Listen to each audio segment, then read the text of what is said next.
Саламатсыздарбы, урматтуу YouTube каналынын көрүүчүлөрү. Мен бүгүн мондай тамак жасайм. Мен ар бир тамактын этин ушундай кылып туштетем. Муну салат катары деле колдонсоңор болот. Келгиле анда жасайбыз, жасап көрөбүз. Каналыма катталып, подписка бөлүгүнө жасылып, колокольчикти басып, комментарий жазып, класс басканды унутпайбыз.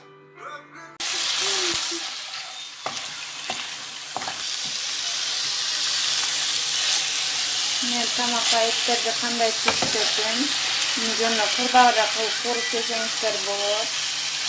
Ар бир тамактын жасаганда эти туура бышышы үчүн ушундай кылып туштетем.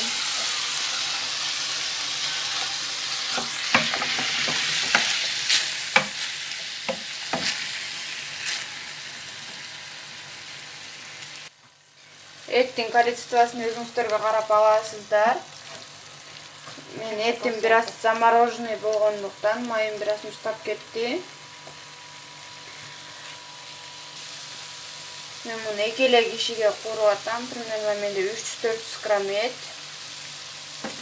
Тоңуп турганда бир 500 граммга чейин жетиши мүмкүн. Буну жакшылап кууруп алабыз биринчи. Баары кичине корочка болгуча кууруйбуз. Меники замороженный болгондуктан бир аз суусу чыгып, майым муштап, сковородка муштап баратат. Алга карабай, улам карап кууруп турабыз. Эми болсо тузун салып, суу куябыз. Бирок мен суунун ордуна шорпо куям, ошондо аябай даамдуураак болот. Сочный дагы болот. Ушинтип эле бир аз жаба турган кылып коябыз. Мен эттин өзүнө кургандыктан да бир аз шорпо коям. Ошондо типа гуляштыкындай сыяктуу болот. Эми муну крышкасын жаап коебуз. Примерно бир эти бышканча, эти бир 5 мүнөткө жетпеген убакта бышат. Бышкандан кийин көргөзөм.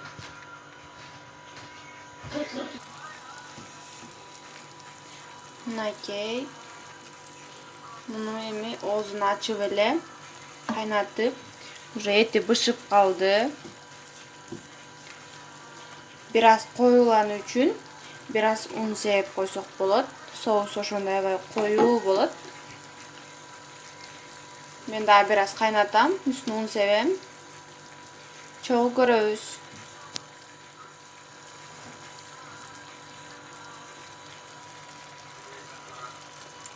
Мынтип бир аз ун сээп коебуз. Муну улам аралаштырып турабыз. Болбосо комочка болуп чогулуп калат. Анан обязательно элек менен өткөрөбүз. Болбосо ун бир жерге түшүп, чачырабай калат.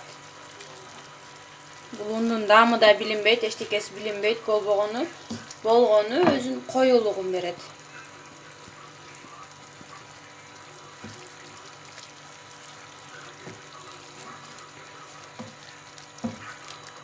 Эми муну дагы кичине туштетем, капкагын ачып эле. Мынакей биздин тамагыбыз даяр болду. Ушинтип салат катары деле колдонсоңор болот. Любой салатка, тамакка, любой нерсеге ушинтип туштетип салсаңар болот. Мен ар бир тамагымды ушинтип туштетем. Бул аябай жумшак, даамдуу болот. Жасаңыздар, жеп көрүңүздөр.